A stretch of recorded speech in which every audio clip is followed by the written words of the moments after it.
방송통신위원장이 그동안 SNS 속에서 정치적인 의견을 피력하셨는데 이 부분은 국가공무원법 제65조 국가복무규정을 위반한 사항입니다.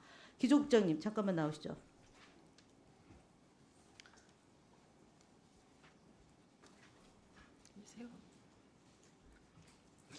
기조국장님 SNS 하세요? 예, SNS 계정은 있지만 제가 뭐 안 하시죠? 글을 올리거나 그러지는 않습니다. 안 하시죠? 예. 안 하는 이유는 정치적 중립의 의무를 위반할 소지가 있을 수도 있기 때문에 공무원들은 SNS를 가급적 하지 않습니다. 그리고 정치 현안에 대해서 좋아요 이런 거 누르면 선거 시기에 어떻게 됩니까? 정치 현안에 대해서 입장을 피력하면 어떻게 됩니까? 예, 방송통신 선거 시기에는 그런 걸 하지 못하도록 그렇게 그렇죠. 하고 있습니다. 4월 4일 11시 22분부터 조기 대선이 실시되는 시기입니다. 그럼 공무원은 어떻게 해야 됩니까? 정치적 중립을 지켜야 되는 거죠. 예를 네. 들어서 역사에 죄송한 날 이거는 해석이 굉장히 다양할 수 있거든요. 그러니까 민주당이 역사에 죄송한 날일 수도 있고 윤석열이 역사에 죄송한 날일 수도 있고 이진숙 방송통신위원장이 역사에 죄송한 날이 있어서 파면이 잘못됐다라는 해석이 가능한 것입니다. 그래서 이런 SNS는 정치 중립의 의무를 위반할 수 있기 때문에 신중해야 된다는 점을 지적하는 겁니다. 그래서 공무원들 특히 국가 공무원들은 대선이란 큰 기간 안에 들어가 있을 때는 중립의 의무를 반드시 지켜야 됩니다. 방통위 직원들이 위원장이 SNS를 너무 열심히 하셔서 혹여라도 제3의 피해자가 생기지 않도록 관리 감독을 소홀히 하지 마십시오. 들어와도 좋습니다. 이진숙 위원장님. 예. SNS 한 것에 대해서 개인적인 행위다라고 해서 답변하지 않습니다. 맞습니까? 예. SNS는 하지 못하게 돼 있습니다. 선거 시기에 정책 중립의 위반의 소지가 있을 경우에. 좋아요 잘못 눌러서 공무원들이 선거법 위반으로 문제된 소지가 있는 거 혹시 아십니까? 알고 있습니다. 네, 그런데 그러면은 본인은 해도 되고 본인은 9시 41분에 글을 올려도 되고 나머지 공무원들은 안 된다. 이런 건 아닙니다. 법 앞에 만인은 평등합니다. 질문하는 거 아닙니다. 알려드리는 겁니다. 그래서 지금 보면 3월 23일 최상목 대행이 현행범이라면 이재명 대표도 현행범이다라는 취지의 SNS를 올렸습니다. 맞습니까? 본인이 3월 23일 날 페이스북에 올렸습니다. 취지라고 이야기를 하셨으니까 아니요. 아니 그러니까 그 올린 거 확인해봐야 맞습니까? 라고 되겠습니다. 먼저 질문했습니다. 기억나지 않습니다. 역사에 죄송한 날은 기억납니다. 3월 23일 페이스북에 쓴 글 기억 못 합니까? 지금은 기억나지 않습니다. 아, 지금은 기억나지 않습니까? 제가 확인을 해봐야 되겠습니다. 그러면 3월 5일 날 인터뷰에서 탄핵 심판은 처음부터 민주당, 자기 자신의 탄핵 심판은 민주당, 민노총, MBC 대 이진숙의 싸움이다. 민노총은 머리수가 있고 MBC는 여론을 만들고 민주당은 입법부가 아닌가. 보통 싸움이 아니었다. 이렇게 얘기를 했습니다. 민주당을 겨냥해서 보궐선거 기간 안에 민주당을 특정 정당을 비방하는 글을 올렸습니다. 민주당이 저를 탄핵시켰으니까요.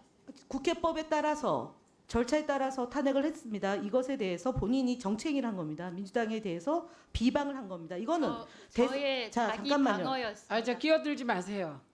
지금 굉장히 지금 본인의 선거법 위반을 지금 지적하는 겁니다. 3월 23일이면 대한민국의 보궐선거가 전국적으로 있었던 시기입니다.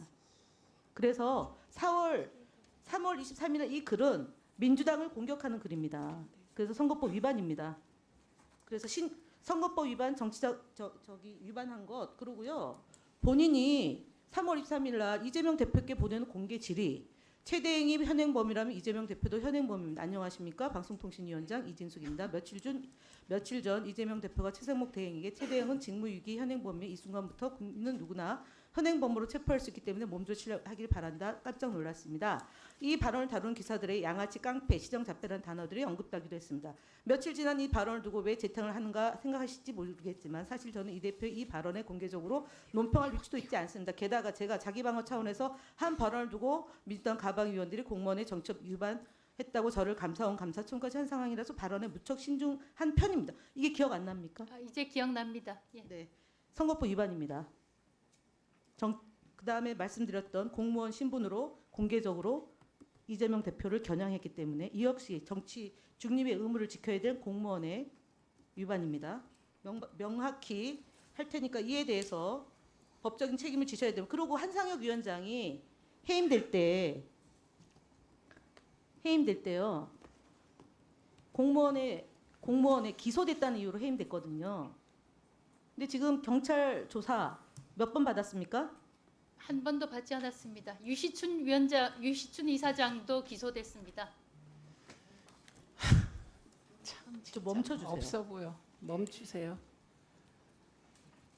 그리고 그 김현 가만히 의원께서는 계세요. 나도 보세요. 나도. 방통위 상임위원 때 2023년 5월 22일에 오늘 연간에 지금 뭐 복무하에 하십니까? 왔습니다. 2009년 5월 29일 노무현 대통령 국민장 하루 전 마지막 밤을 보내며 지냈던 마을회관 옆 골목입니다. 항상 기억하고 기록하겠습니다. 그게 뭐가 정치적인 겁니까? 아니 잠깐만 그 연관해서 갔습니다. 그런데 뭐가 문제죠? 저는 아니 지금 노무 저희- 잠깐만 자, 김영 여기 이 간사님 발언에서 이거 잠깐만 중단시키세요. 다시 한번 얘기하겠습니다. 공무원의 중립의 의무, 발언에 신중하라는 그 취지를 완벽하게 어기면서 더불어민주당 김현 국회의원이 질문에 지금 제가 방통위 설치법 위원장이 해야 될 요구가 있을 때 출석하여 보고하거나 답변해야 된다. 이걸 제가 상기시켰어요. 그러니까 방통위 설치법도 위반하신 거고 제가 질문한 것을 또 평가하면서 특정 정당의 정치인에 대해서 행위에 대해서 지금 비방하고 계신 거거든요. 정치적 중립의 의무 또 어겼습니다. 저는 자, 답변하고 마지막으로. 있습니다.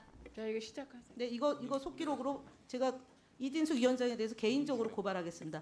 그리고요, 조금 전에 그 MBC에 대해서 MBC 보도에 대해서 객관적이지 못하다라고 했는데요.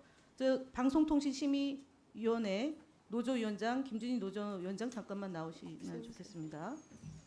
공정성, 객관성을 잃은 MBC라는 PPT에 MBC의 이 내용이 3월 8일 지상파 3사 클로징 멘트를 놓고 공정하다, 객관적이지 않다라는 질문에 답한 방송통신위원장의 발언 내용이 편성권에 대한 침해입니까? 아닙니까?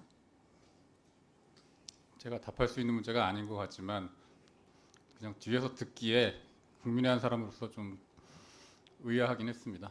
이거는 명백하게 방송통신심의위원회 심의를 할 때 공정성, 객관성, 그다음에 독립성이 이제 주요한데요. 그 방송법에 기초하지 않은 그 어떤 행위도 편성을 침해한다라고 되어 있습니다. 그런데 제가 이제 들어가셔도 좋습니다. 이호찬 언론노조위원장님, 제가 번지수가 조금 틀렸던 것 같습니다. 이거 MBC에 대한 지상파 3사 클로징 멘트에 대해서 방송통신위원장의 코멘트.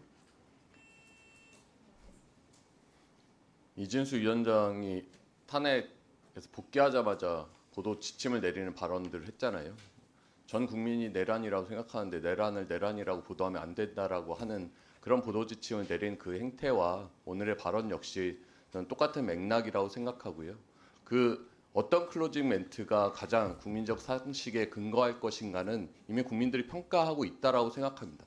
장악된 언론의 앵커 멘트와 장악되지 않은 국민의 편에 선 언론의 앵커 멘트에 대한 인식이 이렇게 차이가 있다는 것에 좀 안타까움이 있고요. 방송통신위원장으로서 좀 발언에 신중해 주시기를 부탁드립니다.